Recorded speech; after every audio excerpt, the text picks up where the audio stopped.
కొడంగల్ నియోజకవర్గాన్ని development authority ఏర్పాటు చేయడంతో సీఎం రేవంత్ రెడ్డికి పెద్ద ఎత్తున కృతజ్ఞతలు తెలుపుతూ సంబరాలు జరుపుకున్నారు నియోజకవర్గ కాంగ్రెస్ పార్టీ నాయకులు.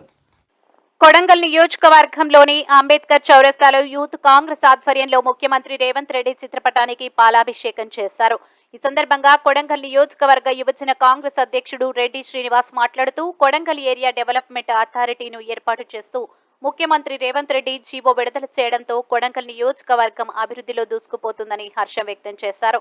ముఖ్యమంత్రి రేవంత్ రెడ్డి కొడంగల్ నియోజకవర్గాన్ని దేశంలోనే ఆదర్శ నియోజకవర్గంగా నిలుపుతాడని, సాగునీరు కొరకు 69 జీవో ద్వారా నారాయణపేట కొడంగల్ ఎత్తిపోతల పథకం చేపడతారని, కొడంగల్ నియోజకవర్గం అన్ని రంగాల్లో అభివృద్ధి చెందుతుందని ఆయన తెలిపారు. ఎలక్ట్రానిక్ మరియు ప్రింట్ మీడియా మిత్రులకు, అదేవిధంగా కాంగ్రెస్ పార్టీ సోదరి సోదరులకు అందరికీ స్వాగతం సుస్వాగతం.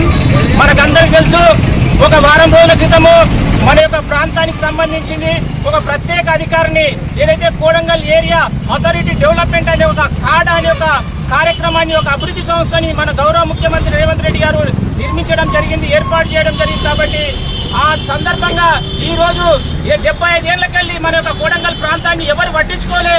ఈ రాష్ట్ర ముఖ్యమంత్రి మన యొక్క గౌరవనీయ ఎమ్మెల్యే గారు ఈ ప్రాంత అభివృద్ధి ఎజెండాగా ఈ రోజు గొప్ప కార్యక్రమాన్ని తీసుకున్నారు. కాబట్టి యువజన కాంగ్రెస్ ఆధ్వర్యంలో మీ యొక్క క్షీరాభిషేకం పాలాభిషేకం కార్యక్రమాన్ని తీసుకున్నాము.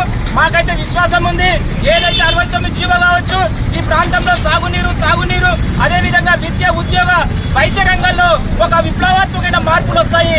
కొడంగల్ నియోజకవర్గం దేశంలోని అగ్రగామి నియోజకవర్గంగా తీర్చిదిద్దడానికి గౌరవనీయ ముఖ్యమంత్రి రేవంత్ రెడ్డి గారు నడుం బిగించాడు. కాబట్టి ఈరోజు హర్షం వ్యక్తం చేస్తూ మా కొడంగల్ నియోజకవర్గంలో ఒక దిశ మారుతుంది అనే ఆలోచనతోనే మేమందరము పార్టీలకు అతీతంగా, జెండాలకు అతీతంగా ఈ కార్యక్రమాన్ని తీసుకున్నాం. కాబట్టి